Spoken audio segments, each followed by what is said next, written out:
Assalamu alaikum students. Today we will discuss the histology of stomach. Stomach is the most dilated segment of the digestive tract, which is capable of considerable distension to accommodate 2 or 3 liters of material when full. The food that enters the stomach, it enters the stomach through this region, the cardia, which is continuous with the esophagus, and this food is in the form of small masses of semi-solid masticated material, and it leaves through this region, that is the pylorus, into the small intestine, and it leaves it as a viscous pulp like mass known as chyme. So this is a viscous pulp like mass, totally liquid material. The thick muscular wall of the stomach churns the contained material, mixing it thoroughly with the gastric juice secreted by the gastric mucosa. Now this gastric juice, it contains the HCl, that is hydrochloric acid, and the enzymes, which are the pepsin and the gastric lipase. So these are the two enzymes which are secreted by gastric mucosa. Two other important chemicals are released, which are intrinsic factor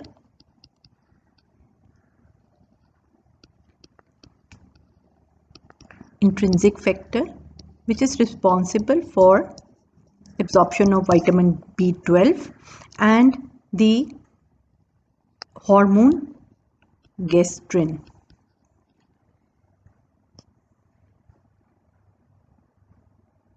The absorption of, now what is absorbed inside the stomach? This is also often asked. Now water can be absorbed in the stomach, water,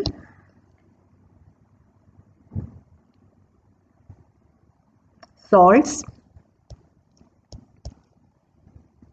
glucose, and alcohol.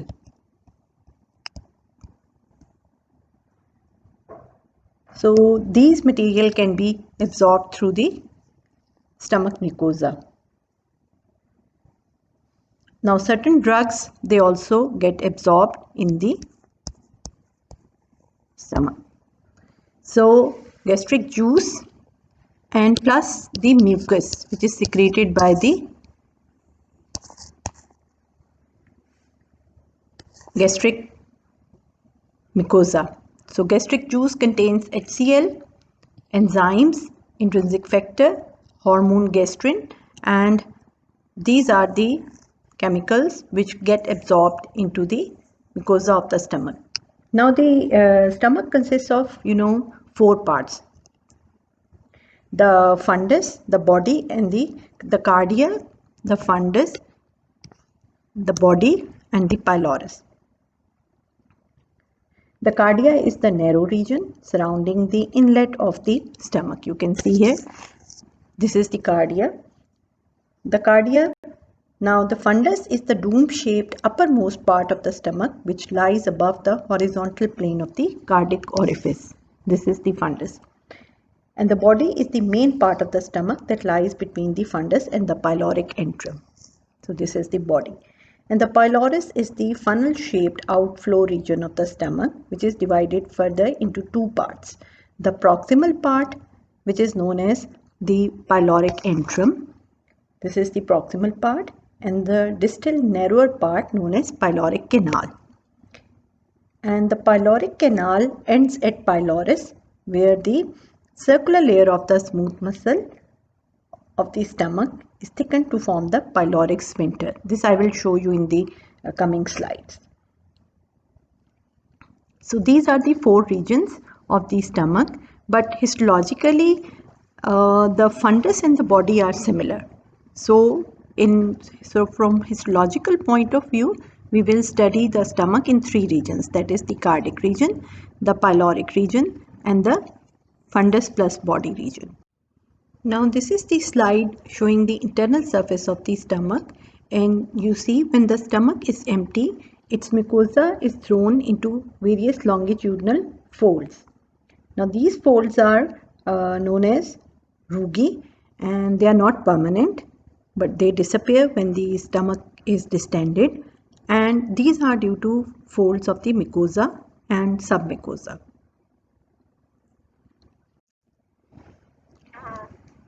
Now we will discuss the histological structure of the stomach, wall of the stomach. Now as you know that digestive tract is a tube-like structure, that is, it has got a wall and a lumen. So likewise, stomach, as I have told you, is the dilated part, and it has also got a wall and a lumen. So the wall of the stomach, it consists of 4 layers, that is the mucosa, submucosa, muscularis externa, and serosa. So these are the 4 layers which comprises the wall of the stomach. So as you know, the general arrangement, the mucosa, it consists of epithelium, lamina propria, and the muscularis mucosae. While submucosa, there is dense connective tissue, blood vessels, nerves, lymphatics, while the muscularis externa layer consists of smooth muscles here, smooth muscles. Generally, there are these muscles are arranged in 2 layers, but in the stomach they are arranged in 3 layers, that is inner oblique, middle circular, and outer longitudinal. And last layer is the serosa, which covers the outer surface of the organ. Now in GIT, the last layer can be serosa or the adventitia. So the difference, you have to know it. The difference between the serosa and adventitia is that those organs which are covered by the visceral layer of peritoneum, they have in the outer wall a layer of mesothelium added. So this is known as serosa. While the structures which are retroperitoneal, that is not covered by the peritoneum, their outer wall only consists of connective tissue, blood vessels, nerves, lymphatics, fat. There is no mesothelium. So this layer is known as adventitia. Now the mucosa of the stomach. So features of mucosa. Now changing abruptly at the esophageogastric junction, the mucosal surface of the stomach is lined by simple columnar epithelium. So the esophagus was lined by stratified squamous non-keratinized epithelium, while where the stomach starts, the epithelium changes abruptly, and then it is lined by the simple columnar epithelium that invaginates deeply into the lamina propria. So you can see here, this is the simple columnar epithelium lining, and it is deeply invaginating inside the lamina propria. These invaginations form millions of gastric pits, each with an opening to stomach lumen. So these pits are opening up into the lumen of the stomach.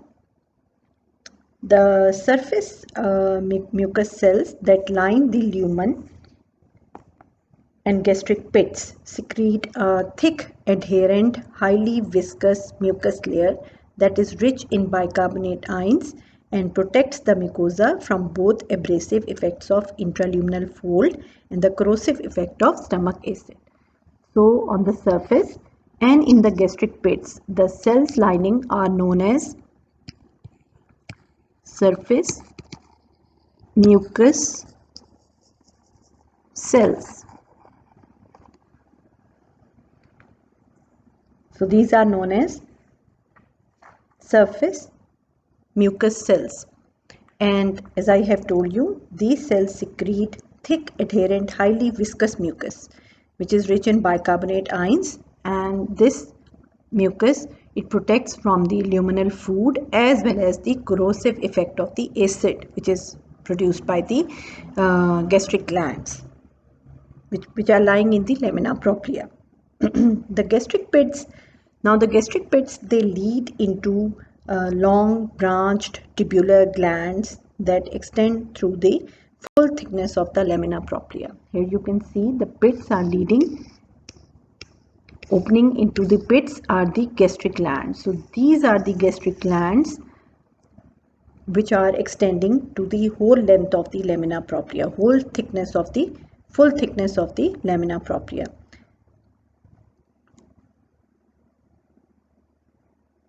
So you can see here, and third layer is the muscularis mucosae, which consists of the smooth muscles, 2 or 3 layers of smooth muscles.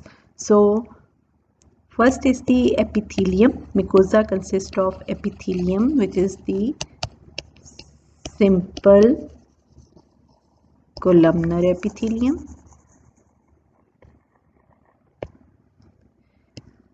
Secondly, lamina propria.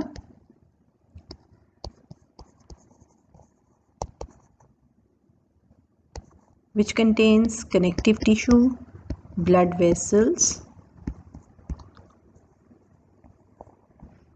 nerves, lymphatics, and most important, the gastric glands. And third layer of the mucosa is the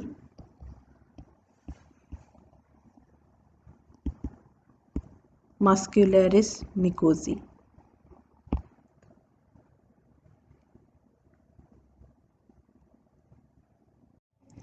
Now the submucosa, as the name is telling that it lies below the mucosa. So this is the mucosa, and lying below the mucosa is the submucosa. Now this is a layer of dense irregular connective tissue that lies between the mucosa and muscularis externa. So this is the muscularis externa up till here, and the submucosa, it contains connective tissue with some adipose tissue, and the submucosa lodges comparatively larger blood vessels that send branches to the mucosa and to the muscularis externa. The submucosa also contains lymphatic vessels and a nerve plexus. Now, no glands are present in the submucosa of the stomach. The submucosal nerve plexus, also known as Meissner's plexus, is a network of neurons and interconnecting unmyelinated nerve fibers present in the connective tissue of the submucosa. Now, most of the nerve cells are motor neurons, but sensory neurons and interneurons are also present. Nerve fibers derived from the Meissner's plexus innervate the muscularis mucosae and the glands. The submucosal nerve plexus constitutes the component of the enteric nervous system.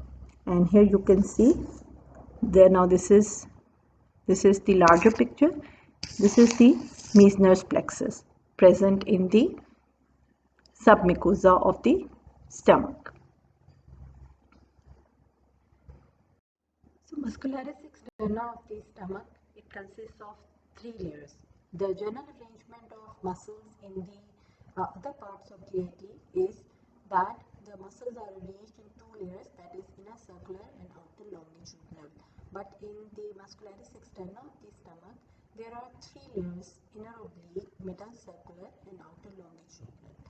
Now the contraction of these are the smooth muscles. Now contraction of the smooth muscles of muscularis externa mix and propel the contents of the stomach. Contraction of the inner layer of the muscularis externa constricts the gut, its lumen, while the contraction of the outer layer shortens the stomach and widens the lumen. Now, these rhythmic contractions of the muscle layer of muscularis externa produces the waves of contraction in the wall of digestive tube. Now, between the middle circular and outer longitudinal layer lies the nerve plexus known as myenteric plexus of the nerves. This plexus also consists of motor neurons, sensory neurons and interneurons connected to each other by unmyelinated fibers. The myenteric plexus innervates the smooth muscle of the muscularis externa and constitutes the second component of the enteric nervous system. Okay, the last layer is the serosa. This is the outermost layer and this consists of the visceral peritoneum, which covers the stomach, the whole part of the stomach. Now here you can see this is the serosa and it consists of the connective tissue, blood vessels, adipose tissue and with outer layer of squamous cells known as mesothelium. So this is all for the histological structure of the stomach. In the rest of the histological features, that is the glands and the various regions of the differences in the histological structure of various regions of the stomach, I will discuss it in the upcoming video, and then we will then in another video I will teach you how to draw the histological section of the stomach. Thank you.